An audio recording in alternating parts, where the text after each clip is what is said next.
Et coucou Hibou! Aujourd'hui, je vais vous parler un petit peu de ce qu'on retrouve le plus souvent en termes de règles sur les terrains d'airsoft. Bien sûr, d'un terrain à l'autre ou d'un pays à un autre, ça peut un petit peu changer. Veillez à toujours bien poser vos questions aux organisateurs et à écouter les briefings. De manière générale, l'utilisation de fumigènes, pétards, trompes sonores et autres accessoires bruyants ou pyrotechniques seront interdits. La consommation de stupéfiants et d'alcool sera toujours interdite, et ça d'ailleurs, notez que ce sera retour maison dans 100% des cas. Certains organisateurs de parties proposent des poubelles, d'autres n'en proposent pas, donc reprenez simplement vos déchets avec vous. N'oubliez pas que vous êtes sur un terrain d'airsoft, une activité que vous aimez respecter, respectez donc la nature qui l'accueille. On respectera également les zones fumeurs, toujours faire attention aux non-fumeurs, les vapes y compris. L'utilisation de billes biodégradables est obligatoire partout. On fera également très attention aux limites des terrains. Si vous avez des champs, des jardins, des prairies, etc. aux alentours, merci de respecter les propriétaires aux alentours et de ne pas vous y rendre. Dans les terrains boisés ou les terrains qui jongent les prairies, il n'est pas rare de croiser des animaux, que ce soit des chevreuils, des sangliers, des chevaux, des chats ou des souris ou n'importe. S'il vous plaît, respectez-les, laissez-les passer. Souvent on criera animaux ou chevreuil, cheval, peu importe. On les laisse passer et une fois qu'ils sont partis et en sécurité, on criera en jeu. Pour tout ce qui est tir, puissance et distance, souvent on va parler en FPS ou en joule. Personnellement, je préfère la règle du joule qui est plus proche de la réalité. Maintenant, comme la majeure partie des magasins travaillent en FPS, parce qu'on ne sait pas à l'avance le grammage de billes que le client va utiliser, pour l'organisation sur les terrains, je travaille en FPS. Le full automatique n'est pas autorisé partout, donc ça encore, c'est une règle à laquelle il faut faire très attention. Moi, j'ai toujours tendance à dire qu'on peut l'accepter pour tout type de réplique, tout simplement parce qu'il y a encore beaucoup de joueurs qui jouent avec des répliques sorties de boîte, qui auront une cadence de tir, même en full auto, bien en dessous que certains en semi. Donc quand je fais cette règle, les répliques de poing et les répliques d'assaut, on accepte le full auto pendant une seconde. Donc en gros, on tire une seconde, on relâche. Pour tout ce qui est type batteuse, donc M249, on va accepter le tir en full auto pendant 4 secondes. Toujours pour faire en sorte qu'il n'y ait pas une trop grosse différence entre une réplique à 1000 € et une réplique à 200 €, on va inclure dans le full auto tout ce qui est action double détente. Donc je tire sur la queue de détente, il y a une bille qui part, je relâche la queue de détente, une autre bille part, et les bursts. Les bursts de 3, les bursts de 6, les bursts de 9, peu importe. Tout ça, c'est du full auto. Faites attention, souvent en CQB, les règles sont un petit peu plus laxistes. On va aller jusqu'à 350 FPS maximum, mais il n'y aura pas de distance d'engagement. Ici, en forêt, c'est de nouveau différent d'un terrain à l'autre. Personnellement, de 0 à 330 FPS, pas de distance d'engagement.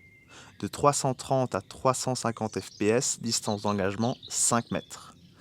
Pour les répliques type DMR, de 350 à 400 FPS, on demandera une distance d'engagement de minimum 20 mètres et on obligera le port d'une réplique secondaire sur soi. Pour les snipers, on acceptera jusqu'à 450 FPS, même chose, distance d'engagement 20 mètres et réplique secondaire obligatoire. Si vous avez un problème avec vos lunettes de sécurité sur le terrain, sachez qu'un arbre, une palette, un copain ou une cabane ne protégera jamais d'un rebond de billes. Aller-retour safe zone, c'est la seule règle. C'est comme ça qu'on protège ses yeux. Les règlements lors d'une partie. Souvent, les ricochets ne sont pas comptabilisés. Donc si une bille vient à taper un morceau de bois et vous touche par après, vous n'êtes pas out, vous continuez à jouer. Un tir réplique, donc ça encore une fois, ça dépend d'un terrain à l'autre. Pour moi, la réplique, c'est prolongement du corps, donc tir réplique égale joueur out. Donc je ne vais pas le répéter à chaque fois, mais je vais indiquer les règles que moi j'applique et que je préfère. Maintenant, c'est toujours différent d'un terrain à l'autre, même si, de manière générale, on se copie tous un petit peu les uns les autres. Les tirs alliés comptent, donc ce sera le joueur qui se fait toucher qui sort, pas l'inverse. La raison est toute simple, c'est surtout pour les tirs Marshall. c'est pour éviter que le joueur ne se retourne avant de se déclarer. Donc la règle c'est tu te fais toucher, tu lèves la main, tu dis que t'es out. Et après, si tu veux féliciter le gars qui a fait la belle action, tu te retournes et tu dis ouais, bien joué. Si c'est un Marshall qui a fait un test, eh ben, tout simplement, il te dira de te remettre en jeu. Les zones type CQB sont des zones où le full automatique est interdit pour tout type de réplique. Si vous avez une batteuse qui n'a pas la possibilité de tirer en semi, bah, simplement une petite action sur la queue de détente très légère, ça fera pareil. Les tirs à la libanaise sont interdits. On entend par tir à la libanaise être caché derrière une palissade, comme ceci, et n'avoir que la réplique qui dépasse, et on tire sur n'importe qui, n'importe quoi, sans viser. Pour ceux qui n'ont pas bien compris, simplement, votre œil doit être aligné avec vos organes de visée pour avoir l'autorisation d'engager un joueur. Les hoots au couteau, tomahawk ou même les hoots à la main, donc on vient tapoter l'épaule du joueur, sont des hoots silencieux. Lorsqu'un joueur parvient à faire ce type d'action, il est souvent demandé de respecter l'action. Donc c'est une action silencieuse. On ne crie pas, simplement on lève la main et soit on retourne à son respawn sans rien dire, soit on attend la médication en fonction du scénario. Un joueur out ne parle pas. Dès lors qu'il a été mis hors jeu par un adversaire ou un allié, il ne peut plus communiquer avec personne. Ne plus communiquer, c'est également ne pas prévenir son copain au talkie-walkie. Excuse-moi, je ne peux pas te répondre, je suis out. Ça reste une information. Les tests chronivolants. Même si vous êtes un sniper enfoncé dans un roncier sous 5 mètres, si on passe et qu'on perd notre temps à vous demander, c'est qu'il y a de gros problèmes ou de gros doutes avec vous. Quoi qu'il arrive, vous en sortez et vous faites ce que le Marshal vous dit. Les boucliers tactiques. D'un terrain à l'autre, c'est une règle qui change énormément. En CQB, il est même souvent interdit. Ici, nous, en forêt, on l'autorise. Simplement, on demande à ce que son porteur ne soit équipé que d'une réplique de poing. Les boucliers tactiques ne résistent pas aux grenades, aux claymores et aux 40 mm. Un tire-tête est souvent imprévisible. Malheureusement, ça arrive parfois qu'un joueur à 50 mètres de distance tire et nous atteint au niveau de la tête. Pas question d'hurler sur le gars en face. Souvent, il n'a pas fait exprès. Une bille d'airsoft, ça ne va pas tout droit. Ça fait toujours une petite courbe un petit peu bizarre qu'il est difficile d'estimer à l'avance. Et puis, s'il y a un petit peu de vent ou une brindille sur le chemin de la bille, elle sera déviée. Il y a suffisamment de protection d'airsoft. D'ailleurs, on conseillera toujours de mettre un grillage ou un casque intégral pour justement éviter ce type d'accident. Maintenant, on fera la différence entre un joueur à 50 mètres qui nous met une bille au niveau du visage et un joueur à 2 mètres de distance qui nous mettra 2 billes dans la tempe. À ce moment-là, on va voir le Marshal et on s'explique. On rappellera toujours qu'il y a autant d'Highlanders que de mauvais tireurs. Si vous arrivez à voir à 50-60 mètres votre petite bille de 6 mm toucher le joueur, déjà vous avez de très bons yeux, félicitations, mais normalement vous devriez au minimum pouvoir décrire la personne. Le Marshal, il est là pour ça, pour éviter que ça n'arrive. Par contre, si vous venez près du Marshal pour dire ouais là-bas le gars il prend pas ses billes, et que quand on vous pose la question ok à quoi il ressemble, je vais aller faire mon taf, que vous ne savez pas nous répondre, êtes-vous sûr d'avoir bien vu la bille? Ce sera la question. De même, quand il y a un doute, il n'y a pas de doute. Si vous êtes à quelques mètres l'un de l'autre et que vous avez 1, 2, voire parfois 3 joueurs qui vous disent hey, coucou chaton, je viens de t'avoir dans les bottines, déclarez-vous. On est là, encore une fois, pour s'amuser, pas pour se battre. On est des adultes responsables, normalement matures. Amusez-vous. Sur un terrain d'airsoft, hors scénario contraire, une porte ouverte reste ouverte, une porte fermée reste fermée. On ne déplace pas les décors et on respecte le travail effectué sur le terrain. Bâches, filets, cônes, etc. sont toujours achetés et installés pour soit garantir la sécurité des joueurs ou le bon déroulement d'une partie, d'un scénario ou l'équilibre d'une zone. Vous avez suffisamment de copains qui peuvent servir de cible, ce n'est pas la peine d'aller détériorer le matériel. Il n'est pas rare de trouver sur les terrains des bâches ou des filets qui font office de porte ou de barrage dans les couloirs. Sur énormément de terrains, normalement sur tous, il sera interdit de les utiliser de cette manière, c'est-à-dire on ne laisse dépasser que la réplique et on engage les joueurs. Par contre, et il serait intéressant de poser la question pour en être sûr avant de lancer une partie, l'écarter légèrement, engager le joueur et éviter de se recacher derrière peut être souvent autorisé. Aménager un terrain d'airsoft est un énorme coût en temps et en argent. C'est pour ça qu'il n'est pas rare de voir certaines petites économies à droite et à gauche sur un terrain. Un tunnel est un tunnel, fait comme s'il était fermé. Évidemment, on fera la différence entre ce genre de petits interstices et ceux-ci qui sont un peu plus gros. Si un joueur est planqué juste là, engagez-le. S'il est caché ici, faites la part des choses. De manière générale, il y aura sur les terrains la règle de la feuille A4 ou du point. L'avantage de la règle de la feuille A4, c'est qu'elle n'a pas besoin de précision supplémentaire. L'inconvénient, c'est qu'elle n'est pas évidente à visualiser et peut amener des discussions.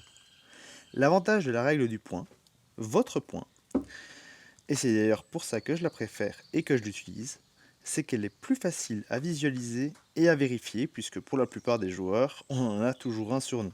Maintenant, son gros inconvénient, c'est qu'elle a besoin d'exceptions à la règle, avec des endroits où on ne pourra pas tirer, même si le trou est plus gros qu'un point. On trouvera souvent des murs en palette ou avec des branches. Eh bien, comme je viens de le dire, on imagine que ce sont des murs fermés. On ne tire pas au travers et si une bille passe, on ne la prend pas. On notera aussi le fait qu'on retrouve souvent des espaces en dessous des installations en bois. Ici, l'objectif n'est pas d'économiser des planches, mais plutôt d'éviter que la construction ne pourrisse. Ça ne peut pas être en contact direct avec le sol. Donc pareil, faites comme s'il n'y avait pas de trou, c'est un mur complet. Une porte reste une porte, même si dans l'encadrure vous avez parfois des interstices un peu plus grands, on ne tire pas au travers. Si vous avez parfois des trappes pour aller chercher un loquet qui se trouve derrière la porte, on ne tire pas sur la main de la personne qui va chercher le loquet et on ne met pas sa réplique au travers pour aller tirer une personne qui est derrière. S'il y a une échelle ou un escalier, vous pouvez grimper et tirer au-dessus des installations. Vous pouvez également vous faire tirer dessus par les joueurs au sol. S'il n'y a ni échelle ni escalier, c'est qu'à cet endroit, vous ne pouvez pas être en hauteur. Lorsque vous êtes au sol, une palissade où vous avez la possibilité de voir par-dessus, sans sauter, escalader ou être porté par des membres de votre équipe est une palissade au-dessus de laquelle vous pouvez tirer. Ici, pour l'exemple, la palissade fait environ 1m50, 1m60 de haut. Pas de souci. Juste à côté, nous avons l'exemple d'une palissade qui fait plus ou moins 2m40 de hauteur. Vous ne pouvez donc pas tirer par-dessus, sauf depuis ou vers les plateformes en hauteur. Une safe zone sera toujours entourée d'un filet qui arrête les billes. Aucun tir dans, depuis ou vers une safe zone ne sera autorisé. Lorsque l'on rentre dans une safe zone, on retire le chargeur de sa réplique de poing, on enclenche la queue de détente, soit vous mettez votre chargeur dans la poche de délestage, soit vous le remettez dans la réplique, et vous mettez votre réplique bien à l'abri dans son holster.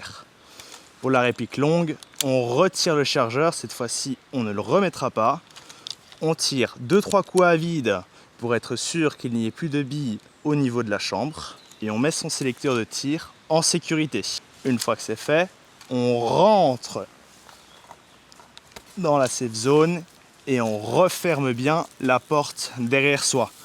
En tout temps, que vous soyez en partie ou non, une safe zone doit rester une safe zone. C'est un endroit où on retire ses lunettes de sécurité.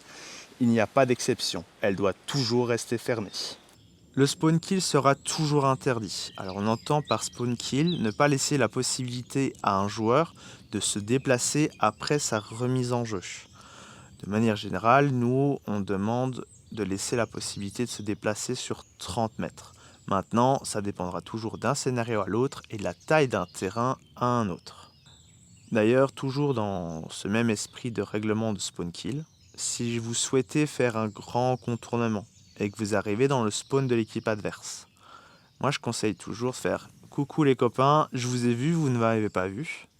Et je passe. Juste je passe devant eux. Je ne fais pas de spawn kill et ils ne me tirent pas dans le dos. Ça me permet de continuer ma progression et de ne pas bloquer les joueurs qui souhaitent se remettre en jeu. Les touches pour les grenades. De manière générale, on dira toujours qu'une grenade ne compte qu'à 3 conditions. Qu'elle ait été lancée de manière responsable, c'est-à-dire pas plus haut que la taille d'une personne sur le plancher des vaches. Également, que la grenade ait été lancée en la déclarant. Donc on crie grenade. Et pour finir, que la grenade expulse ce débit. Il sera régulièrement refusé que la grenade soit rechargée en pleine partie. Donc mettons, vous allez dans un CQB, vous avez 5 grenades sur vous, vous balancez vos 5 grenades, et une fois au milieu de ce CQB, vous dites « Ah, je vais les recharger ». Non. Si vous souhaitez les recharger, soit ça se fait à votre lieu de respawn, soit en fin de partie dans la safe zone.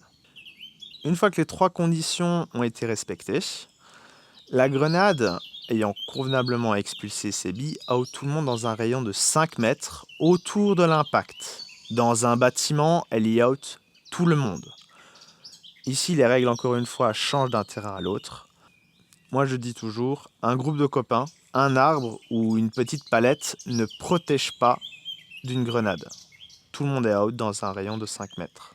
Dans un bâtiment, elle y out tout le monde, même s'il y a des petits murs ou des petits couloirs dans le bâtiment. Au moins, c'est sûr, pas de discussion. Par contre, si vous êtes dans un bâtiment, mais que la grenade expulse ses billes à l'extérieur du bâtiment, vous êtes safe. Et pour finir, la règle du out. Donc lorsqu'on est touché, sauf pour les touches silencieuses, on crie fort et clair out, touche ou hit, peu importe, et on lève la main. On s'assure que le joueur en face de nous ait bien compris qu'il nous a eu pour 2 raisons. La première raison, pour qu'il arrête de nous tirer dessus. Et la seconde raison, pour ne pas qu'il pense qu'on se cache et qu'on continue à jouer. Qu'il comprenne bien qu'on a senti la bille et qu'on accepte le fait d'avoir été touché et qu'on va à son respawn. Au niveau des remises en jeu, ça dépendra toujours d'un scénario à l'autre. On a le scénario classique qui nous demandera simplement de faire un aller-retour à l'endroit où on a commencé la partie. Sinon, il y a la règle des médications. Les médications et les extractions changent toujours d'un terrain à l'autre. Nous, on procède comme ceci. Extraction obligatoire. Un déplacement doit avoir lieu. Si vous êtes derrière un arbre, une palissade, en plein milieu d'un chemin, peu importe. Vous pouvez vous déplacer sur 5 mètres, sur 40 mètres, ça n'a pas d'importance. Vraiment, l'important, c'est d'avoir un changement de position. Ça peut être d'une palissade à une autre palissade, d'un gros arbre à un autre gros arbre. Ça peut être également si vous êtes en plein milieu d'un chemin, vous reculez de 5 mètres avec votre collègue ou de 40 mètres, toujours peu importe, mais vous vous êtes déplacé. Ne jouez pas sur les mots quand on indique un déplacement, peu importe. Donc, un vrai déplacement, ne vous déplacez pas que d'1 mètre ou 2, au minimum 5 mètres. Dès lors que vous choisissez le fait de vous déplacer, trop tard. Plus personne n'a la possibilité de vous médiquer. Vous faites votre aller-retour à votre respawn. La seule exception, ça sera si vous vous trouvez sur une ligne de tir. Là, bien entendu, vous pouvez vous déplacer d'1 mètre ou 2 pour ne pas gêner les copains, pour qu'ils puissent se tirer dessus sans que vous vous en preniez. Tout le monde est médic.